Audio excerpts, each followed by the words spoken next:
আসসালামু আলাইকুম। আজকের টপিক ক্লোরিন কিভাবে পানির জীবাণু ধ্বংস করে।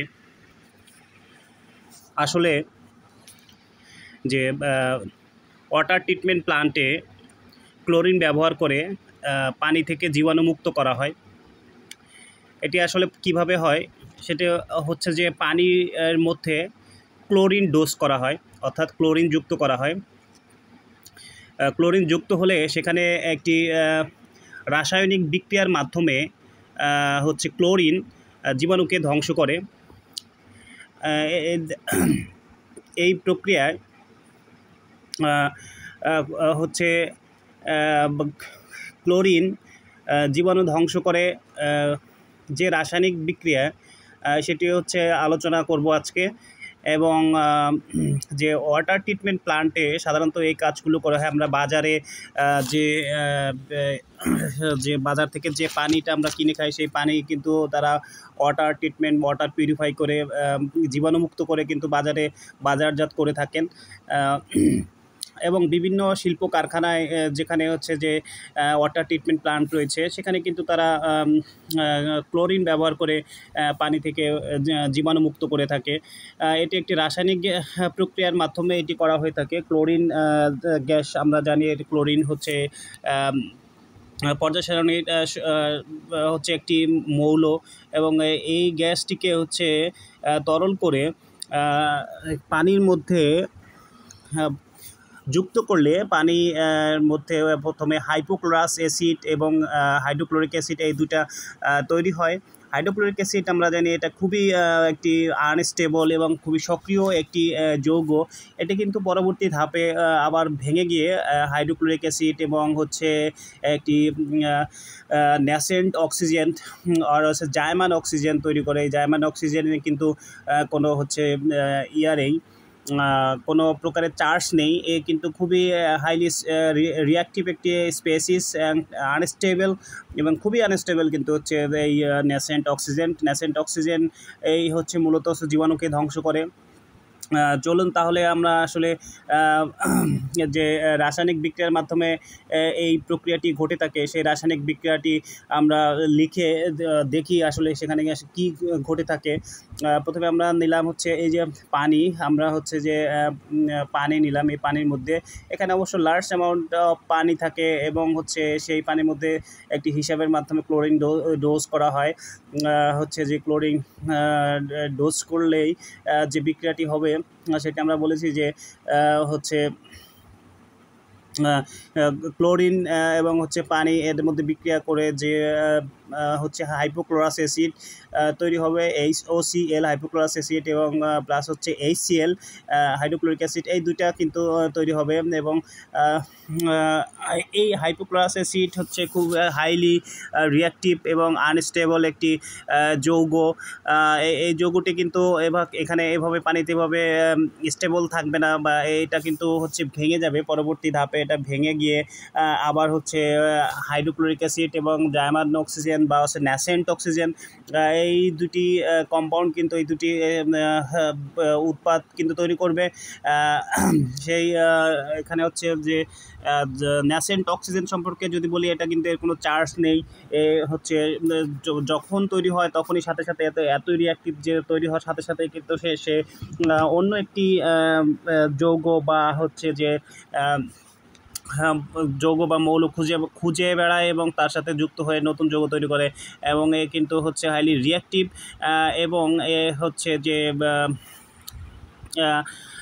হচ্ছে একটি অক্সিডাইজিং এজেন্ট, হাইলি হচ্ছে strong oxidising agent.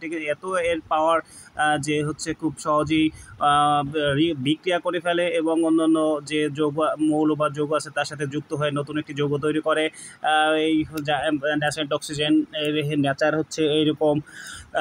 Hypochlorous acid ভেঙে আবার যে হাইড্রোক্লোরিক অ্যাসিড ন্যাসেন্ট অক্সিজেন আমরা পেলাম হচ্ছে, বা জায়মান অক্সিজেন পেলাম। সেটি কিন্তু হচ্ছে আমরা পরবর্তীতে দেখানোর চেষ্টা করব যে কিভাবে জীবাণু ধ্বংস করে। আমরা সাধারণ একটি বিক্রিয়ার মাধ্যমে আমরা দেখানোর চেষ্টা করি যে যে হচ্ছে যে জাইম্যান এই ন্যাসেন্ট অক্সিজেন বা জাইম্যান অক্সিজেন কীভাবে জীবাণু ধ্বংস করে থাকে। সেটি হচ্ছে যে আমরা জীবাণু কিন্তু হচ্ছে একটি জীবাণু কিন্তু হচ্ছে তারা কিন্তু একটা প্রাণ, এটা হচ্ছে হাইলি আনস্টেবল, হচ্ছে জার্মান অক্সিজেন হচ্ছে খুবই আনস্টেবল এবং এটা হাইলি রিঅ্যাক্টিভ এবং হচ্ছে কিন্তু হচ্ছে যে স্ট্রং অক্সিডাইজিং এজেন্ট। এখানে এটা হচ্ছে হাইলি স্ট্রং অক্সিডাইজিং এজেন্ট, সে কিন্তু অক্সিডাইজড করার তার ক্ষমতা রয়েছে। এই হচ্ছে তার প্রপার্টি। এবং এই ইয়াটা যে আমরা জানি যে যে যে জীবাণুগুলো রয়েছে সেগুলোর কিন্তু কোষ বা দেহ তারা কিন্তু হচ্ছে তাদের কিন্তু প্রোটিন দিয়ে তৈরি এবং হচ্ছে এনজাইম রয়েছে তারা হচ্ছে বেঁচে থাকার জন্য কিন্তু প্রোটিন সিনথেসিস করে এবং তাই সেই সব জীবাণুর হচ্ছে শ্বসন, খাদ্য গ্রহণ এবং প্রজনন প্রক্রিয়া রয়েছে। তো এই প্রোটিন সিনথেসিস কিংবা হচ্ছে যে এনজাইমগুলোকে যদি নষ্ট করা যায় তাহলে কিন্তু সে জীবাণু ধ্বংস হয়ে যাবে। এই হচ্ছে বিষয়। তাহলে আমরা দেখি যে আসলে সে কীভাবে জীবাণু ধ্বংস করে আছে। জাইমান অক্সিজেন ন্যাসেন্ট, আর এটা হচ্ছে জীবাণু হলে তাহলে কী হবে, সে জীবাণুটা আসলে মরে যাবে, এটাকে আমরা বলবো হচ্ছে মৃত জীবাণুটা আসলে মরে যাবে অর্থাৎ তখন সে কিন্তু তার শ্বসন, খাদ্য গ্রহণ এবং প্রজনন যে প্রক্রিয়া রয়েছে বা বংশবিস্তার প্রক্রিয়া রয়েছে সেটা কিন্তু পুরোপুরি বন্ধ হয়ে যাবে। ফলে ওই জীবাণুর কিন্তু অস্তিত্ব থাকবে না এবং আমরা কিন্তু পানিকে জীবাণুমুক্ত পানি হিসেবে আমরা পান করতে পারবো। তো এই হচ্ছে কিন্তু এটি এই যে সাধারণ একটি বিক্রিয়া আমরা দেখালাম, এটা কিন্তু এর মধ্যে কিন্তু অনেক একটা রাসায়নিক বিক্রিয়া ঘটে। আমরা বলেছি যে প্রোটিন হচ্ছে যে প্রোটিন সিনথেসিস করে বেঁচে থাকে হচ্ছে জীবাণু, অর্থাৎ তাদের গায়ে হচ্ছে রয়েছে প্রোটিন, রয়েছে হচ্ছে এনজাইম বিভিন্ন প্রকারের। সেই এনজাইমও কিন্তু হচ্ছে এক ধরনের প্রোটিন এবং প্রোটিন হচ্ছে কিন্তু অ্যামাইনো অ্যাসিডের একটি লং চেইন একটি অ্যামাইনো অ্যাসিড, অর্থাৎ লাখ লাখ অ্যামাইনো অ্যাসিড যুক্ত হয়ে কিন্তু একটা প্রোটিন তৈরি করে। আমরা এত বড় প্রোটিনের স্ট্রাকচার লেখাটা আসলে খুবই দুঃসহ বিষয়। আমরা হচ্ছে যে যেহেতু প্রোটিনের একটি মনোমার একক হচ্ছে অ্যামাইনো অ্যাসিড, সাধারণ একটি অ্যামাইনো অ্যাসিড লিখে আমরা প্রকাশ করলাম এবং এই অ্যামাইনো অ্যাসিডের সাথে আমরা এই ন্যাসেন্ট অক্সিজেন এর বিক্রিয়ায় কি কি প্রোডাক্ট হয় সেই প্রোডাক্টটা যদি আমরা দেখাতে পারি তাহলে বুঝতে পারবো কীভাবে হচ্ছে ক্লোরিন জীবাণু ধ্বংস করে।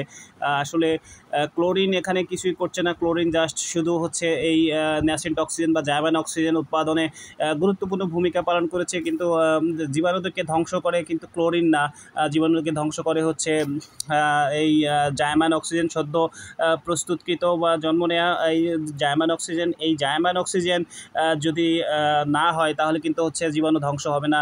এবং এই জাইম্যান অক্সিজেন ক্লোরিন যদি আমরা পানিতে ডোজ না করি তাহলে কিন্তু হচ্ছে যে জাইম্যান অক্সিজেন আমরা পেয়েছি সেটাও কিন্তু তৈরি হবে না। এবং এই আমরা দেখতে পাচ্ছি যে অ্যামিনো অ্যাসিড কিন্তু হচ্ছে একটি একক, এটা হচ্ছে প্রোটিনের একটা একক বা প্রোটিন মনোমার বলা হয়ে থাকে। এটা এখানে হচ্ছে আমরা এই যে জাইম্যান অক্সিজেনের যে ফাংশন সেটা সে কীভাবে ফাংশন করে, সে হচ্ছে আমরা উদাহরণ হিসেবে যদি ধরি সে একটি হ্যামারের মতো কাজ করে বা হাতুড়ির মতো। আর একটা যদি আমরা বিল্ডিংয়ের একটা দেওয়াল চিন্তা করি, কতগুলো ইট দিয়ে অনেক একটা ইটের উপর ইট দিয়ে কিন্তু একটা দেওয়াল তৈরি করা হয়। সেই দেওয়াল কিন্তু হ্যামার দিয়ে আঘাত করলে কিন্তু দেওয়ালটা ভেঙে গুঁড়ি হয়ে যাবে, অর্থাৎ ইটের মনোমার চলে আসবে, দেওয়ালের মনোমার ইট বের হয়ে আসবে। এবং হচ্ছে যে এখানে আমরা চিন্তা করতে পারি যে এই জাইম্যান অক্সিজেনটা হচ্ছে একটি হ্যামার এবং হচ্ছে যে প্রোটিনটা হচ্ছে একটি দেওয়াল এবং দেওয়ালের প্রত্যেকটা ইট হচ্ছে একটা অ্যামিনো অ্যাসিড, অর্থাৎ অ্যামিনো অ্যাসিডকে ভাঙলে দেওয়ালটা ভাঙা হয়ে যায়, বা হচ্ছে যে অ্যামিনো অ্যাসিডকে যদি ভাঙে তাহলে হচ্ছে যে প্রোটিনকে ভাঙা হয়ে যায়। আর যদি হচ্ছে যে তাহলে একটা ইট হচ্ছে এখানে হচ্ছে যে অ্যামিনো অ্যাসিড এবং পুরো দেওয়ালটা হচ্ছে একটা প্রোটিন, অর্থাৎ লাখ লাখ অ্যামিনো অ্যাসিড পরস্পরের সাথে যুক্ত হয়ে একটি পেপটাইড বন্ধনের মাধ্যমে তারা তৈরি করে হচ্ছে যে তারা তৈরি করে প্রোটিন তৈরি করে। প্রোটিন হচ্ছে প্রোটিনের কিছু বৈশিষ্ট্য রয়েছে। প্রোটিন হচ্ছে কিন্তু ভাঁজ হয়ে থাকে এবং এদের গঠন স্ট্রাকচার কিন্তু খুবই জটিল প্রকৃতির এবং এরা হচ্ছে যে ভাঁজ অবস্থায় যদি ভাঁজ থাকে তাহলে কিন্তু তারা কাজ করতে পারে, অন্যথায় কিন্তু তাদের হচ্ছে অ্যাকশনটা হয়ে যায়। এখানে হচ্ছে যখন আমরা হ্যামার দিয়ে এই দেওয়ালকে আঘাত করব তখন কিন্তু হচ্ছে এটা ভেঙে গুঁড়ি হয়ে যাবে, অর্থাৎ হচ্ছে যে হ্যামার দিয়ে আঘাত করলে কিন্তু হচ্ছে যে দেওয়ালটা ভেঙে একটা ইট খসে পড়বে এবং সেই ইটটা কিন্তু হচ্ছে যে এই অ্যামিনো অ্যাসিড মনোমার বিল্ডিংয়ের একক হচ্ছে এই ইট এবং হচ্ছে প্রোটিনের একক হচ্ছে এই অ্যামিনো অ্যাসিড। অ্যামিনো অ্যাসিড থেকে আমরা দেখতে পাচ্ছি উপাদান রয়েছে, কার্বন রয়েছে, নাইট্রোজেন রয়েছে এবং হাইড্রোজেন রয়েছে। এই তিনটা হচ্ছে যে কার্বন থেকে আসবে কার্বন ডাইঅক্সাইড হবে, হচ্ছে যে এবং হাইড্রোজেন থেকে পানি হবে।